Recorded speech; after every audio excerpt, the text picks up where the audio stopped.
Hello, loves. Today I have compiled quite a few good stories. Let's get started. Story: My wife said she loves me and her ex-boyfriend.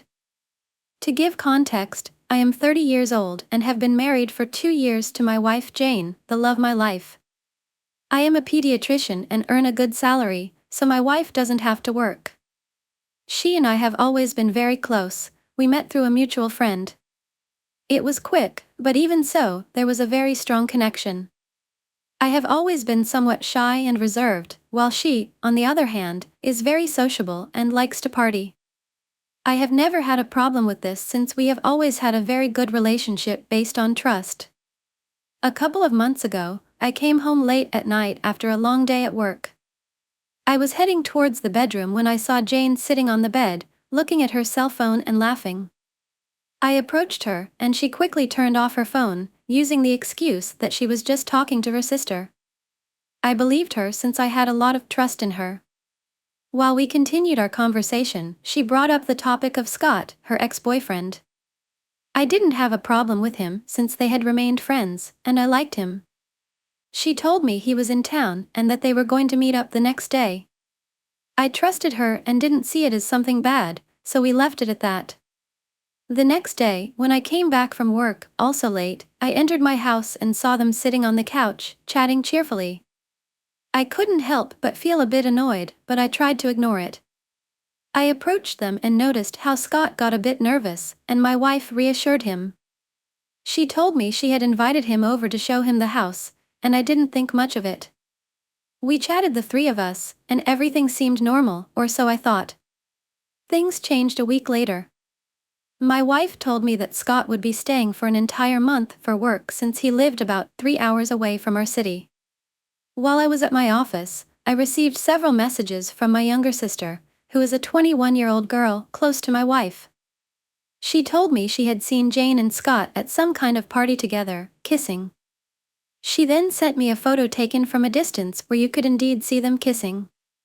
I couldn't believe it. I was at work and wanted to die.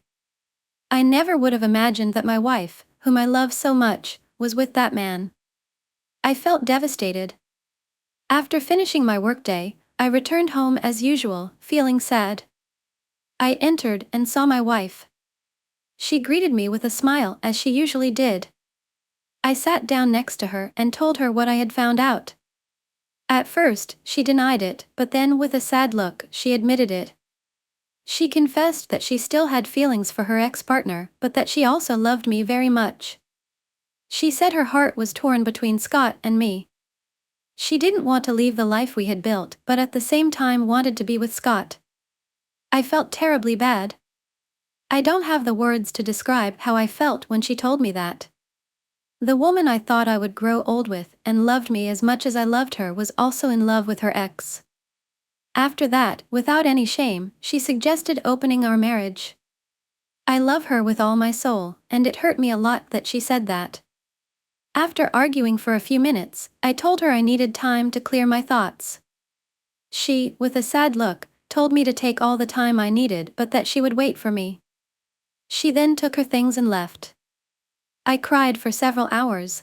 I had never felt so sad in my life. Jane, the woman of my life, loved another man. A month has passed since she left. I am not good at expressing myself with people and find it easier to write what I feel. I thought about posting my feelings here on Reddit to get various opinions since I still love Jane and what I want most is to have her back. But it still hurts me a lot that she wants to open our relationship. I don't know what to do or who to turn to. I went to therapy, but I can't find any comfort or solution. Please tell me what to do. I don't know if I was expressive enough in this text, but I still want some advice from any of you. I will give updates. Story: My emotionally abusive ex is making me go crazy, but a part of me still loves him and can't let go. For context, my ex and I were together for a while and it was pretty good until it wasn't. He began getting really upset and would ghost me, as well as constantly telling me that I am making things worse and am always making things weird. I am also one to get insecure really easily, So some of these things may not seem bad for some people, but through an insecure overthinker's lens it's bad. Basically, he blocked me on everything one night and said he needed a break for a month. A month goes by, I sort of forget about him, but he texts me and the emotions come back. He said he's sorry. I forgave him. We sort of start talking again, but it was usually me sending the first text or making the first move. Fast forward to a few days ago, where I was supposed to call him but instead see him calling with his girl BSF that I literally cannot stand. Everything she says is always right to my ex and he is blinded by everything she tells him. He invites me to the call however and I try talking but the said best friend is being dry while he was away from keyboard, and then I just started going quiet as she was only targeting questions towards my ex and pretending that I wasn't there. I end up texting my ex that it's getting a little awkward and I felt as if the girl BSF did not like me. He did not take this very well, and got very mad and told me I'm the one making it awkward and messing everything up, that I'm the problem, etc. And I would believe him every time. This is the kind of things that make me go into panic mode, and then start blaming myself on everything and just overall putting unnecessary pressure on myself. He then kicks me out of the call and just starts calling her and tells me he doesn't want to talk to me and that all I do is make everything worse. I attempted sharing my feelings to him, but all he would do is be sarcastic and say things like, "You completely read my mind since you know everything about everyone," and things like that. And would constantly ask if he could leave the call with me whenever there was a brief pause for him to put his input in. When he wasn't being sarcastic or asking to leave, he would just mumble okay or yeah in the background as a way to rush me through. Literally cried myself to sleep that night. Yes, seems like no big deal.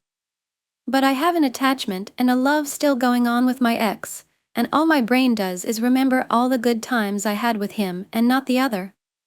However, my heart reminds me that I need to get out because I'm putting a lot of weight on my shoulders and letting a man decide my self-worth. Letting go of someone you love is so impossible for me, but I know I have to, but I just can't click the block button and delete him on everything. It's as if something stops me. I really need advice on how to get out on this situation. Story: my ex ruined my relationship, and I want to warn his new girl. My ex, whom I'll call James, and I broke up last June 21st, 2023. I fell out of love, and James told me to split up. I didn't know what to do that time because I begged for him to rethink his decision and maybe if we kept the communication, it would turn out great, or the sparks will come back. He insisted and we split up. A week after, James started hard launching a girl in his social medias. I don't really care because I've already fell out of love, but it's like he's been playing with me. A month passed and he contacted me, begging to get back together. Even asked for his friends to chat me to get back together with him. I didn't, of course. August of 2023, I thought James finally learned his lesson and I got together with an old fling, whom I'll call S, and I only got together until September of 2023 because James was sneakily telling S about everything I've said about him in the past. For context, S is like a balance of light and dark. When we were together in middle school, S and I would constantly fight. He would randomly ask me how to court a girl knowing damn well I liked him. Back to the story, I did say some horrible things about S to James, but I never knew that he would screenshot the messages and send it to S. I was shocked and also disappointed. I apologized to S, but he insisted of splitting up. James made up stories of how S is a cheater, and every guy I point would have a cheating background. Before breakup, I gave James a raw amethyst. Now that we broke up, I've been asked him to give it back for months. And even after we broke up and lost contact, he still didn't give it back to me. It was a raw amethyst that I entrusted to him, but since we split up, I want it back, it's valuable. He's not responding to my messages anymore and acts like I don't exist. Now, James is courting a girl, whom I'll call K. K is a very nice person and I don't want her to be with someone like James. K, if you're seeing this, he's told me in the past that you're not his type, and that he doesn't want to be involved with you. All I'm asking is for you is to run, don't let him try and court you. He's the worst. James once made sexual comments about me to his friend, and I was thankful that his friend didn't tolerate James' behavior. James also told that same friend that I have been depressed and would constantly H4RM myself, which is true, but he was making jokes about me and showing how insensitive he was towards my feelings and my S31FH4RM. He's a liar and someone you should not trust. Never let a guy like him come close to you. And he also lied about his size. He said he's 6 inch, and when I saw it, it was smaller than my marker. Disappointing. It won't reach far, don't bother. Also, I found out from a friend that he's been telling everyone about our intimacy, which he promised to never let anyone know. You deserve better. Story, a kind of sad love story. In May of 2017, I met a girl in-game. To protect her identity, we will call her Diana, maybe between the 20th to 25th of May. In the match, I noticed that everyone was saying she was a girl because of a mistake a player made, thinking she was a guy, lol. As the match ended, I went to private message to talk to Diana, just to establish a conversation after what happened. She ended up being a nice girl, to be honest. After 1 hour of talking, we shared various experiences in the game and some opinions about it. It was time to go to bed for both, so we said goodbye to each other and disconnected. As some weeks went by, we had already established a kind of friendship between us, a weird one. A lot of things happened during June, my 9th grade graduation, some friendship problems with a friend, depression from leaving high school, birthday, really, a lot of problems were in my head at that time. But I really didn't give a f*** about all of that. Until the worst arrived. Diana told me she wanted to tell me something very important and invited me to a private room. After about 30 seconds of uncomfortable silence, she said, "I am worried about something." "About what?" I asked. "I'm getting hospitalized soon." The awkward silence returned, but only for 5 seconds.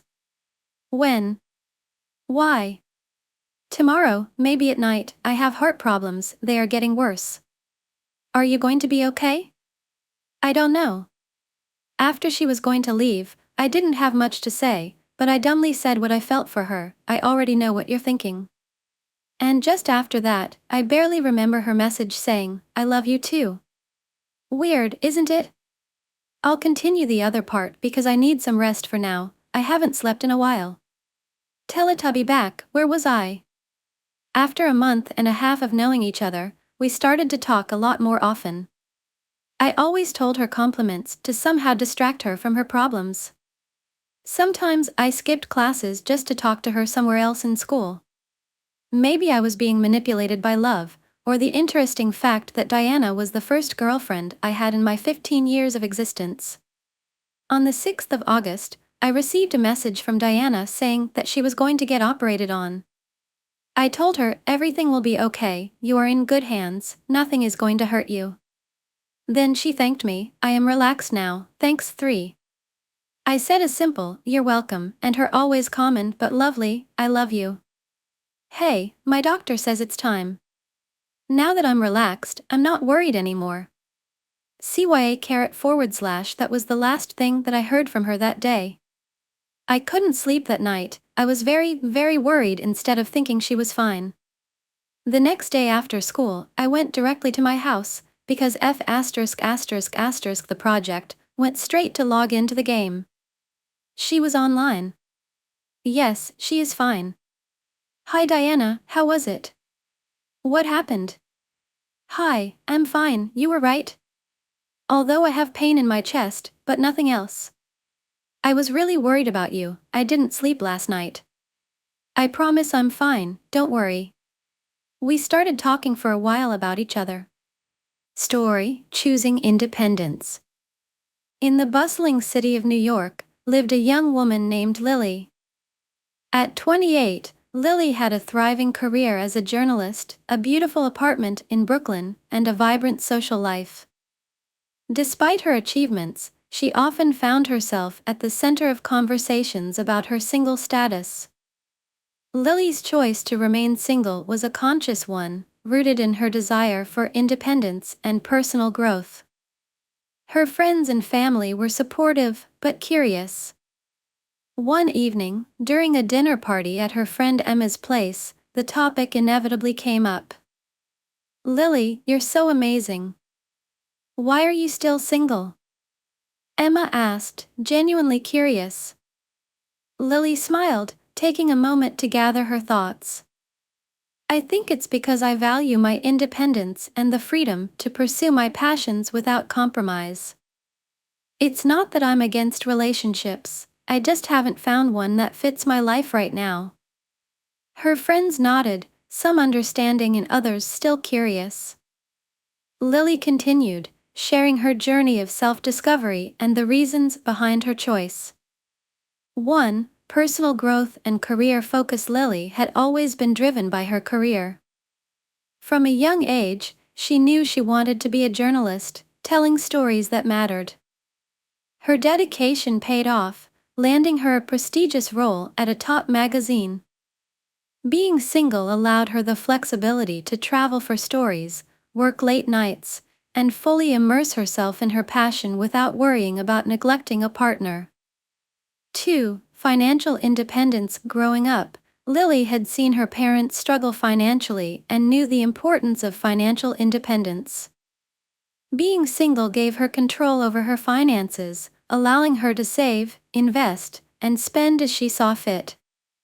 She enjoyed the freedom of making her own financial decisions and planning for her future. 3. Exploring passions and hobbies. Lily had a wide range of interests, from painting to hiking to learning new languages. Being single gave her the time and space to explore these hobbies fully. She joined a local art class, spent weekends hiking upstate, and enrolled in a Spanish course. These activities brought her joy and a sense of fulfillment that she wasn't willing to compromise. 4. Social connections. Lily cherished her friendships deeply. She had a close-knit group of friends who were like family. Being single allowed her to nurture these relationships, spending quality time with friends, traveling together, and supporting each other's dreams. Her social life was rich and fulfilling, providing her with the emotional support and companionship she needed. 5. Redefining happiness and success. For Lily, happiness and success were not defined by a relationship status. She found joy in her accomplishments, her friendships, and her personal growth. She believed that being single allowed her to live authentically and pursue her true passions without external pressures. As Lily shared her story, her friends began to see her perspective. They realized that her choice to remain single was not out of necessity, but out of a desire to live a fulfilling and independent life. That night, as Lily walked back to her apartment, she felt a sense of contentment. She knew that her decision to remain single was right for her. She had built a life that she loved, filled with passion, adventure, and deep connections. In the end, Lily's story serves as a reminder that choosing a single life is a valid and fulfilling option for many young people today. It's a choice that allows for personal growth, independence, and the pursuit of one's dreams. For Lily, and many like her, singlehood is not a state of lack but a canvas for creating a rich and meaningful life. Story: The story of first love. Just read a touching story about a person's first love and decided to tell mine. I left a comment in that thread but will expand it here. We were both 17 and in California. She dumped me after a year or so for a guy she worked with. I went on to college, but every now and then, she would find me through mutual friends when she got dumped. She always did the same things, called me all the time or wanted to hang out and, of course, wondered what it would be like if we got back together. I had no intentions of getting back together and would only hang out when I had nothing better to do, and only as a friend, preferably with other friends. She would always try to make it seem as if we were a couple, though. One night after an outing with friends, she didn't want to go home, as it was kind of far from where we were, and asked to stay at my place. This was an apartment I shared with another student, a great guy, but we had our own rooms and a living room with a comfortable couch that many friends had crashed on. When we got there, she went right to my room and started undressing. I excused myself to the bathroom and closed the door. I didn't go back to the room, I just slept on the couch. I really didn't need the emotional roller coaster that she was, distracting me from studying. I took her home the next morning, and she acted like everything was normal. After that, I didn't hear from her again. But that's how it always was. Eventually, she would disappear because she would get back together with whoever. After college, I got a good internship in Florida. That led to a great career and repayment of my college loans, a starter house, and a decent car. At 30, I met a nice, never married, no kids woman, not that there is anything wrong with that, who I have been happily married to for 23 years. I'm 53 now with 2 adult sons who have solid careers. Then, about 2 months ago, out of the blue, she called me at work and wanted to reconnect. I'm not sure how she found my info. I know there are ways, but I have done my best to leave a small footprint on the internet. Probably it's because my boss insists on posting our names and positions on our website. Anyway, I told her I wasn't interested and I was sorry. She tried to play it off like I didn't know who she was. I assured her I did know. There was a long pause, then I asked her to please not call me anymore. I heard her sob and I hung up. Later, I got curious and asked a friend to look her up on Facebook. I don't have any social media other than where I can remain anonymous. To me, long-lost friends are long-lost for a reason. Anyway, it seems she recently divorced from the guy she dumped me for and lives about an hour or so away from me now. On her Facebook page, she had pics of herself and her adult son, and a few pics of her son's wedding with her ex on the other side of the room from her. I felt a little sorry that her life is a mess in her 50s, that these were her decisions that led her there. I'm not saying it would have been any better if we had gotten back together. I wouldn't change my life after 30 for anything. Yeah, I did a few things in my 20s I'm not proud of. Anyway, my wife would never accept reconnecting with my ex, and I would never do that to her. I did tell my wife about it, as I don't want any misunderstandings between us. Sometimes unsaid, seemingly trivial events can get taken out of context. My wife shows me her phone and asks if it was this person. I couldn't believe what I was looking at. The display of her phone shows my ex's name and number. My wife tells me the woman asked for me, but my wife told her it was the wrong number and hung up. My wife does not like me talking to women she doesn't know, and some she does. She thought the whole thing was funny in the end. Side note, I took that girl to my junior prom and still have the pic. My wife has seen it and could care less about it, but when she saw my senior prom pic, she attempted to rip it up. Sigh, because the girl in my senior prom pic was Asian, and my wife is also Asian. I just pretend to understand how that works. Story, First Love Theory. I'm 19 years old, and I'm still in love with a guy I barely talked to in the summer of 10th grade. For starters, I'm just coming on this to get it out of my system. For some background information, I met this guy who was in one of my classes right before summer started. Prior to this, I had never been in a real relationship, mostly because I think high school relationships are a waste of time and a way to break your perception of love. I had always been asked out by guys, which I thought was weird because I didn't see myself as this amazingly beautiful person. I thought I was in the middle and stuck with it because, generally, I don't care. But often, people would ask me out, and I would say no every single time. In June, towards the end of school, I started talking to this guy, which was surprising for me because I don't do talking stages, but he wanted to get to know me, so I actually said yes.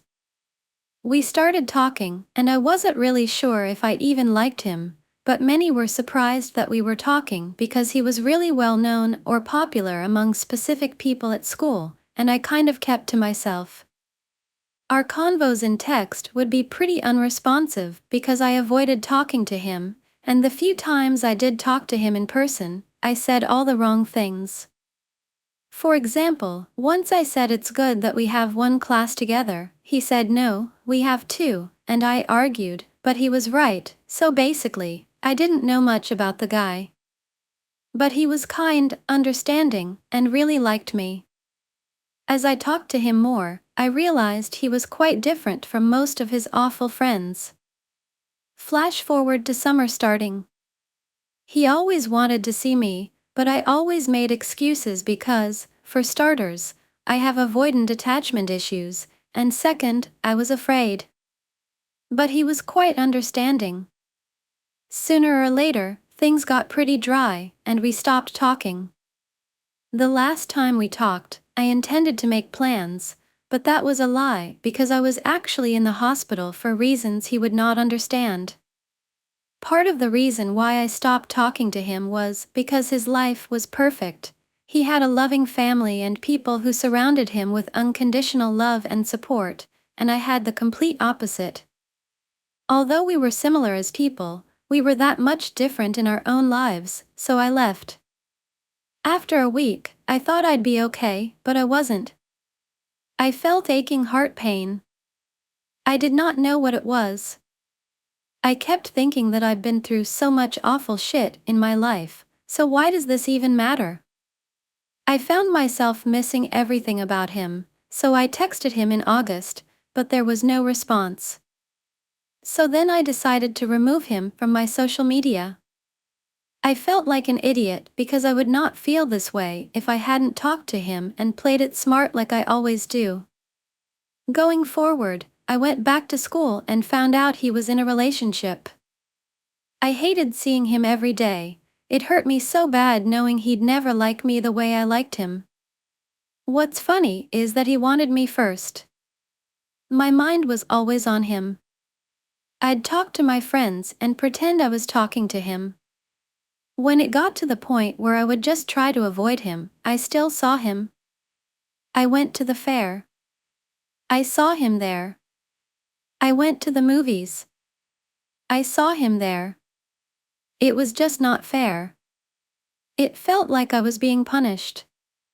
He was always there with his girlfriend. Although I never felt insecure, I just kept thinking about how good things could have been if I didn't sabotage my own happiness. It got to a point where everything in my life was so messed up, and every time I was hurt, I'd think about him to feel better. I just kept reminding myself how I've been through worse than most people I know, so I thought I would get over this, but I never did. I felt like Kevin when he wasn't around. Through this whole thing of a war within myself, I never let him know because, even though it was hard, I wanted to preserve respect for myself. If I told him all this, it would be a whole different story, but he'll never know. Although that hurts, I think I'm content with it. To this day, I think about him and hurt. Sometimes, when things go wrong in my life, all I think about is him and the comfort he gave me.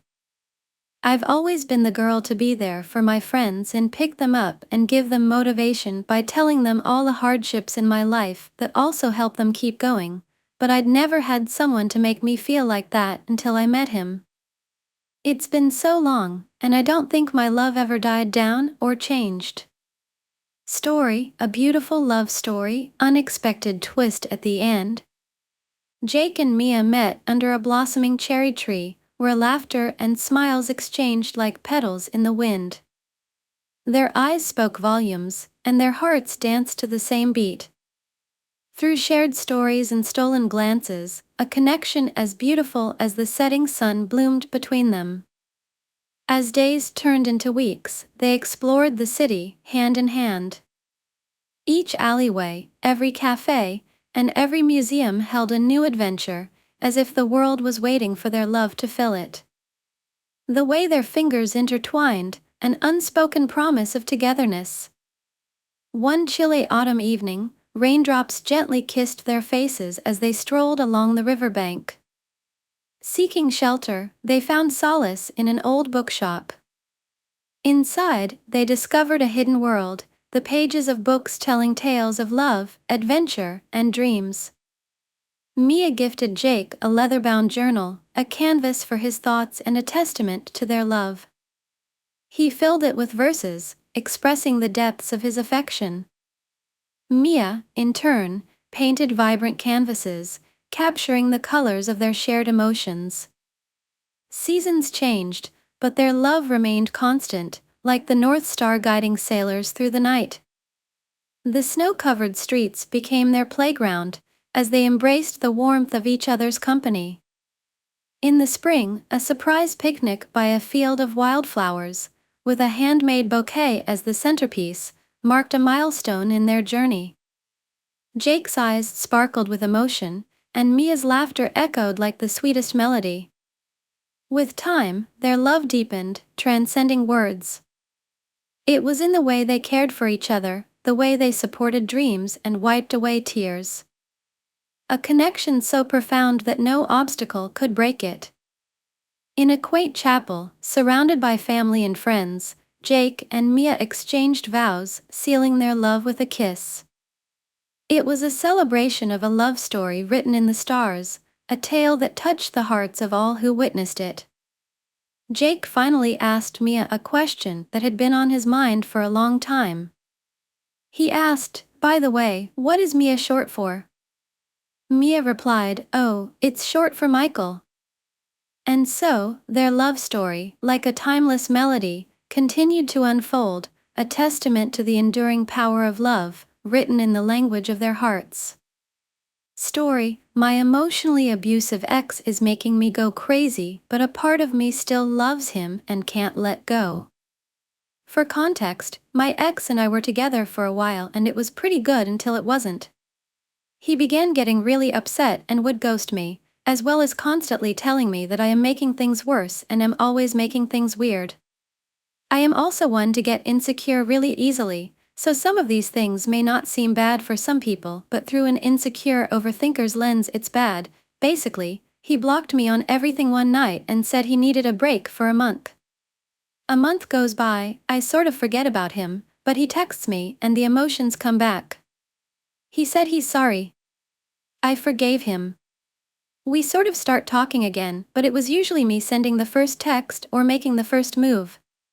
Fast forward to a few days ago, where I was supposed to call him but instead see him calling with his girl BSF that I literally cannot stand. Everything she says is always right to my ex and he is blinded by everything she tells him.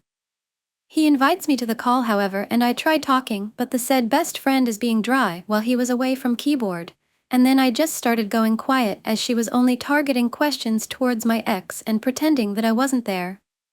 I end up texting my ex that it's getting a little awkward and I felt as if the girl BSF did not like me. He did not take this very well, and got very mad and told me I'm the one making it awkward and messing everything up, that I'm the problem, etc. And I would believe him every time. This is the kind of things that make me go into panic mode, and then start blaming myself on everything and just overall putting unnecessary pressure on myself. He then kicks me out of the call and just starts calling her and tells me he doesn't want to talk to me and that all I do is make everything worse. I attempted sharing my feelings to him, but all he would do is be sarcastic and say things like, "You completely read my mind since you know everything about everyone," and things like that. And would constantly ask if he could leave the call with me whenever there was a brief pause for him to put his input in. When he wasn't being sarcastic or asking to leave, he would just mumble okay or yeah in the background as a way to rush me through. Literally cried myself to sleep that night. Yes, seems like no big deal. But I have an attachment and a love still going on with my ex, and all my brain does is remember all the good times I had with him and not the other. However, my heart reminds me that I need to get out because I'm putting a lot of weight on my shoulders and letting a man decide my self-worth. Letting go of someone you love is so impossible for me, but I know I have to, but I just can't click the block button and delete him on everything. It's as if something stops me. I really need advice on how to get out on this situation. Story: The First Boy I Loved. Once upon a time, in a small, picturesque town, there was a charming little school where children's laughter filled the air, and dreams were born every day. In this school, there were two students, Emma and Jack, both in the 5th grade. Emma was a bright, cheerful girl with a heartwarming smile and a love for books. Jack, on the other hand, was a shy boy with a passion for drawing and a talent for making people laugh. Their story began on a crisp autumn morning. The school bell had just rung, and students were bustling about, getting ready for class. Emma, carrying a stack of books, tripped over a loose stone on the path and fell, scattering her books everywhere. Jack, who was nearby, rushed to help her. "Are you okay?" Jack asked, offering his hand to help her up. Emma looked up, slightly embarrassed but grateful. "Yes, thank you," she replied, taking his hand. As Jack helped Emma gather her books, they started talking and discovered they had a lot in common. Both loved reading adventure stories and drawing imaginary worlds. From that day on, they became fast friends. Every day after school, Emma and Jack would sit under a large oak tree in the schoolyard, sharing stories and drawing together. Their friendship grew stronger, and they became inseparable. Emma loved how Jack could make her laugh, and Jack admired Emma's intelligence and kindness. One winter afternoon, the school announced a talent show. Emma and Jack decided to participate together. They spent weeks preparing a skit based on their favorite adventure story. Emma wrote the script, and Jack designed the costumes and props. They practiced every day, laughing and encouraging each other. The night of the talent show arrived, and the school auditorium was packed with students, teachers, and parents. Emma and Jack stood backstage, nervously holding hands. "We can do this," Emma whispered, squeezing Jack's hand. Jack nodded, smiling. Together. Their performance was a huge success. The audience laughed and cheered, and Emma and Jack beamed with pride. After the show, they received a standing ovation and a special award for their creativity and teamwork. As they walked home that night, under a sky full of stars, Emma and Jack felt a bond stronger than ever. They knew they had something special, a friendship that would last a lifetime. Years passed, and Emma and Jack grew up. They went to different high schools and then colleges, but they never lost touch. They continued to share their dreams and support each other through life's ups and downs. One summer, after they had both graduated from college, they returned to their hometown for a visit. Walking through the old schoolyard, they found themselves under the same oak tree where their friendship had blossomed. "Remember our talent show?" Jack asked, smiling. Emma laughed. "How could I forget? It was the best night of my life." Jack took a deep breath, gathering his courage. "Emma, there's something I've wanted to tell you for a long time. I think I've loved you since that day we met." Emma's heart skipped a beat. She looked into Jack's eyes and saw the same kindness and warmth that had always been there. "I love you too, Jack," she whispered. Under the old oak tree, where their innocent, school-age love began, Emma and Jack shared their first kiss, sealing a promise of love that had started with a simple act of kindness and had grown into something beautiful and everlasting. And so, their story continued, a testament to the power of friendship and love that started in the heart of a small, picturesque town and blossomed into a lifetime of happiness together. Story: How my 3-year relationship ended and how I acted.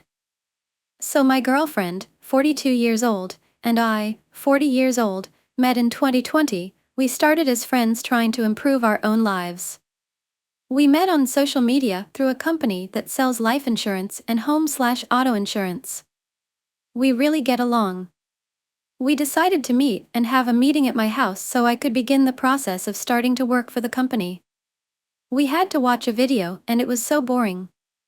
So we kissed throughout the video. One thing led to another and we collided after half an hour. We had fun and were like teenagers who met in a hotel and were bunnies.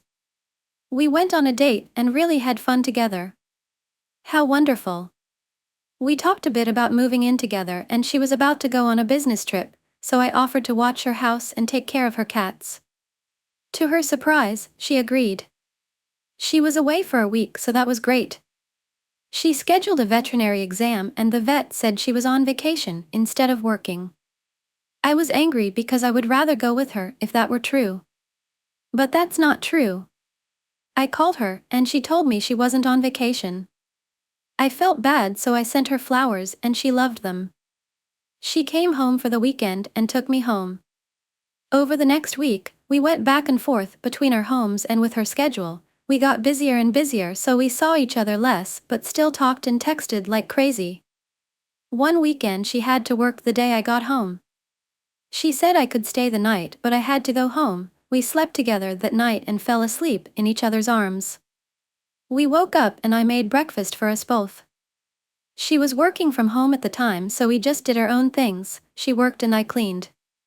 I guess she liked everything I did, so she invited me to move in that same night. I said yes. We are wonderful together. Over the next year, we were best friends and better lovers. One night we were having sex, and during that moment I felt a little strange. My legs were a bit uncomfortable and tingling. With that came loss of sensation, and I couldn't really get excited, if you know what I mean. I tried to finish like she did and I couldn't. We tried to have sex several times, and sometimes we both got fortune cookies. I also started not feeling it as much there. During that time, I spent more time cuddling. Although I didn't tell her I was trying to make up for the lack of sex. Nothing worked, and I felt less of a man every time we tried to have sex. It got to the point where I felt so bad, I stopped trying and started sleeping on the couch. She felt abandoned, and I tried to explain my feelings. She said she understood, and for a while she did. We gradually drifted apart but still lived together. At this time, my hips, back, and legs were getting worse. I lost my job and had to find another job. I lost those jobs too and started going to a deep dark place that I couldn't escape from. I started therapy and medication. Those medications did not help the physical aspect I was experiencing. It was even worse when I almost forgot that I had a downstairs. I got so bad that I lost the feeling of a full bladder. Back to the end of 2023, when we were both arguing and not meeting each other's needs. Now, a few weeks ago, she decided to break up with me. She said she wanted us to remain friends. I'm okay with that.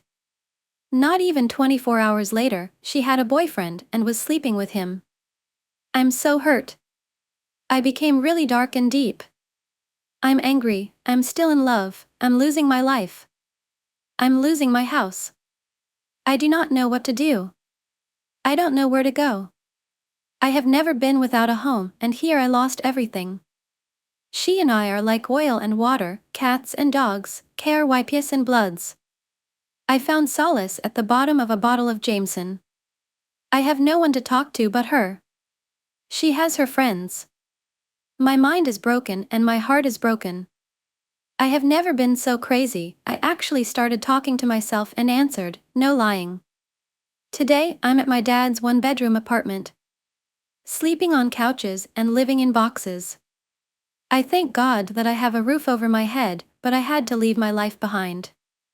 I had other health problems before the new neurological problems. I'm still angry and still in love. I do not know what to do now. I applied for disability benefits and had to meet with a judge about the matter. Other than that, I don't know what else to do. Story: weirdest relationship I've ever had. A few days ago, my relationship came to an end. It was only 3 months long, but the whole thing was a wild roller coaster of unbelievable and unpredictable events. Looking back, I feel like a gullible idiot and don't blame anyone for feeling the same towards me. But to my defense, a lot of the details pressured me into trusting and staying in the relationship. I am not new to relationships and never had an issue getting girls, but right before I started this roller coaster, I was in a 2-year relationship that I ended because I just realized we were not really compatible due to not sharing any hobbies and a decent language barrier. I felt terrible for hurting her, But after having 5 months to improve myself and really think about what I wanted in a relationship, I felt ready to date again. I got on the Hinge dating app and quickly got into the groove of flirting, talking to girls again. I, 27 was not interested in hookups and was only searching for potential relationships. I eventually picked the girl I ended up dating, 27F. Her sexuality was labeled pansexual, which kind of threw me off, but after some research, it just seemed like being a picky bisexual. Not a big deal. Our conversations were surprisingly fun and unlike any girl before. She had a good sense of humor and seemed to be down to earth, sharing the same morals and boundaries I had. She was not much my type physically, but her personality made me really attracted to her. After a few days, we talked on the phone for hours, and she eventually tells me she has only been on one date in her life and has never had a boyfriend, and obviously the things that come with it like virginity and so on.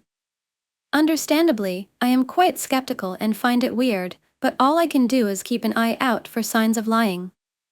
I would usually move on respectfully after hearing this because it is a lot of pressure, and if things don't work out, you'll feel terrible. But we clicked so well, and I really felt like I found the match I never had before. We talked for about another 2 weeks before meeting. During this time she tells me she would like me to know something about her before moving on. She has been diagnosed with BPD, borderline personality disorder. I ask her what that all entails, and she describes it as when she gets mad about something she can get extremely mad. It sounds scary, but from so many stories she has told me, it seems like she honestly doesn't get mad enough to be honest. Such as forgiving people immediately for doing terrible things like totaling her car or scamming her. With this in mind, I don't make it a big deal, but again, keeping an eye out for those symptoms. Scheduling to meet was hard because she works 6 days a week and gets off late. We planned to meet at a 24-hour restaurant to sit in a car and talk, but last minute she decided to just come over to my place. This is a little strange for a first date that's not a hookup, but I assume she feels safe because I am in a wheelchair. She comes over, and we have a great time talking until 4 a.m. and she leaves. The next day she is saying how much fun she had and is surprised I didn't try to make a move on her. I explained that since she is a virgin and all, that would be really inappropriate for me, not to mention she worked all day and went to the gym before coming over. Gross. She said it was really respectful, but if I would have tried to, she would have probably had sex. I feel really weird considering the bizarre nature of a virgin of 27 years willing to give it up so quickly. I begin not to believe her obviously. She tells me that it's just because she is tired of not knowing that part of life and just wants to rip the band-aid off. I ask why she is a virgin in the first place and explains an extremely traumatic event that happened to her as a child. I try to be understandable and it does seem logical, so I continue with her. I tell her to really make sure that's what she wants, and we can go ahead and do it. So the next day, we do. She definitely acted like a virgin considering how awkward and unnatural it felt despite my best efforts to make things comfortable and straightforward. Right after sex she says we should get matching tattoos, something with names. Dumbfounded, I tell her how insane it is to even think about that, and I would never get anyone's name on me. She insists that she would never regret it even if things did end badly. I try to explain why it's crazy, but drop it, chalking it up to just losing her virginity and emotions are high. She then asks if I want to hear something crazy. Sure. She said that she wanted to get a surgery to have a grafted penis attached to her body above her vagina. Not joking. I try to stay calm and just ask questions because for me, and probably the world, this is insane. She might have picked up my concern because when I ask when she wanted this she says as a kid and she knows it is a crazy thought. I feel relieved, and it probably made the tattoo thing seem so insignificant it was out of my head. Fast forward a month, and we are in a full-on relationship. No other weird things happened during this time. But one night she is drinking, she shares a story with me. She's getting emotional explaining how a long time ago her cousin was telling her about a new surgery that could give her an almost fully functioning penis, but it turned out to be a lie. She then says that it is something she always wanted and will always want. I get pretty heated in the moment, questioning why she said it was not something she wanted only a month ago. She tries to say that is how she felt in the moment when I asked her initially. I explain how it makes no sense, and eventually she says she was embarrassed. She then gets defensive and says she thought if you loved someone it shouldn't matter. I tell her I don't live in a fairy tale, and I ignore 99.9% of people would stay after something like that. Just so it's clear, I am not talking about being transgender, I am talking about having a Frankenstein penis made from random parts of your body. I explain how it would not feel or function like a penis whatsoever, and at that point, you are just insane. She then tries to argue about how it is probably possible to do that, and I explain how complicated nerves and technology isn't even good enough to fix nerves for a broken back like mine. I tell her if she plans on doing this, she will have to find someone else that is okay with it. She explains that she wouldn't do anything that her partner wouldn't like, so if we are together, it will never happen. Looking back, I am embarrassed I did not leave because obviously she has some serious issues, but I was trying to not be judgmental considering I have told her so many things about me and she gave me the same curiosity. After that night, I kinda blocked it out of my head and pretended it never happened. I would be happy as long as it never came up. Story, Thriving at 30. In the vibrant city of Austin, Texas, lived a woman named Emma. At 30, Emma had a successful career as a graphic designer, a cozy apartment filled with art and plants, and a close circle of friends. Despite her accomplishments and fulfilling life, Emma often found herself reflecting on her single status, especially during social gatherings and family events. One crisp autumn evening, Emma attended a dinner party at her friend Sarah's house. As the evening progressed, conversations naturally turned to relationships. Sarah, who was recently engaged, turned to Emma and asked, "So, Emma, are you seeing anyone?" Emma smiled politely, feeling a familiar twinge of discomfort. "No, not right now. I'm just focusing on myself and my career." The responses varied, but the underlying sentiment was clear. Many people around her believed that being single at 30 was something that needed to be fixed. Emma left the party feeling a mix of frustration and determination. She didn't want to let societal expectations define her happiness. The next morning, Emma decided to embrace her single life fully. She made a list of goals and dreams she had been putting off and set out to achieve them. The first item on her list was to travel solo to a place she had always wanted to visit, Japan. A few weeks later, Emma found herself in Tokyo, surrounded by the city's dazzling lights and vibrant culture. She wandered through ancient temples, savored exquisite sushi, and marveled at the cherry blossoms in full bloom. Each day was an adventure, and she felt a newfound sense of freedom and empowerment.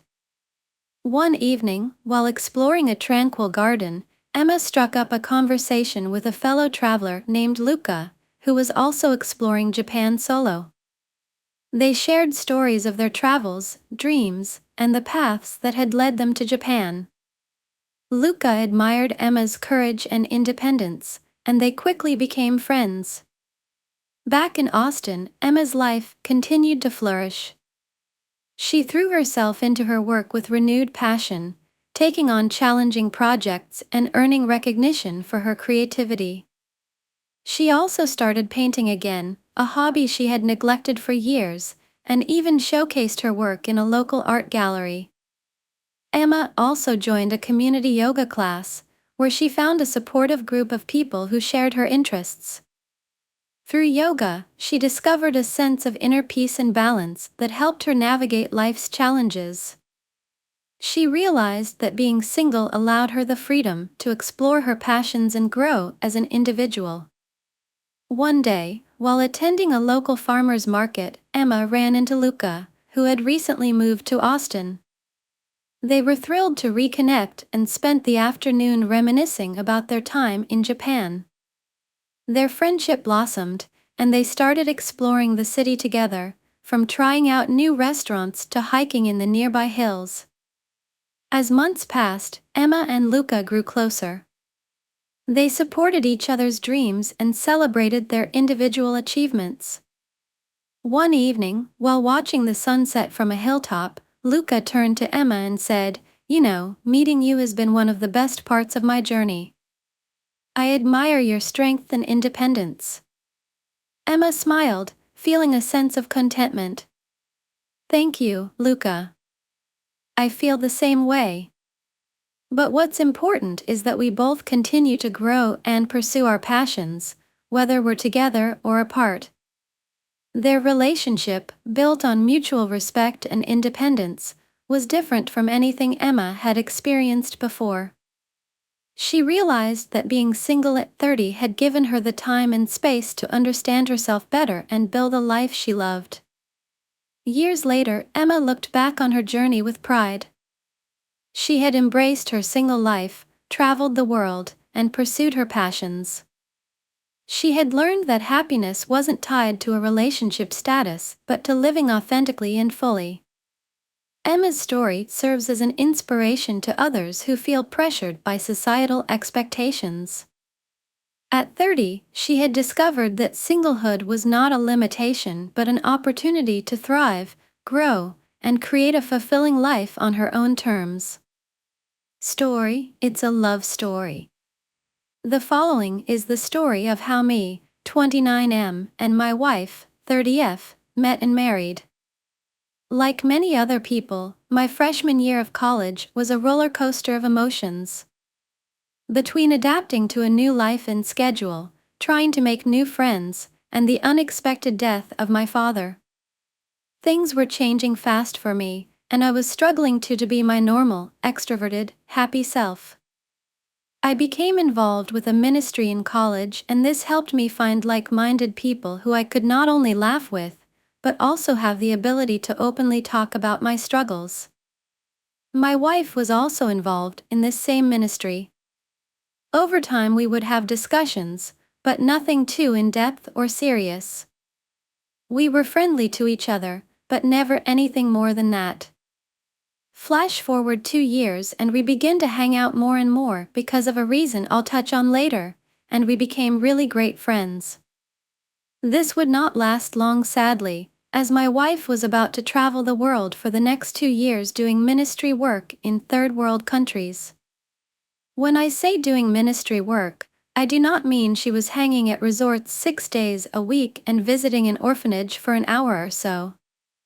She was truly in the trenches, spending her years in remote villages where they don't have access to electricity or running water.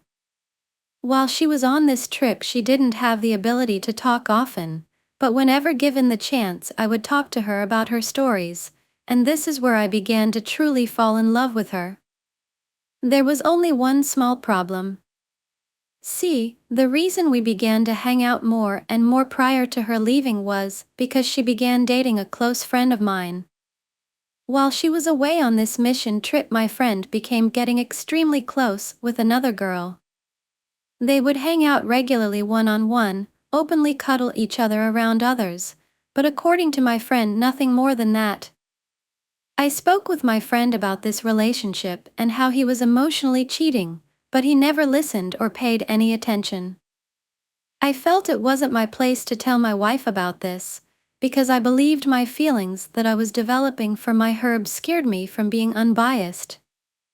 After years away, my wife finally returns home. Within a month of being home, my wife's friends told her about the relationship between my friend and this other girl. My wife was aware that they were friends, but she was not aware to the extent of how close they truly were. This led my wife to immediately breaking up with my friend. Now, you're probably thinking to yourselves, wow, this is great news for OP. You have to remember, the reason we became close was because she was dating a friend. Also, as my wife returned from her mission trip, I had freshly graduated college and moved 3 hours away, back to my hometown, to begin a career. I also believed in my mind that my wife was only friends with me because of the relationship she had with my friend.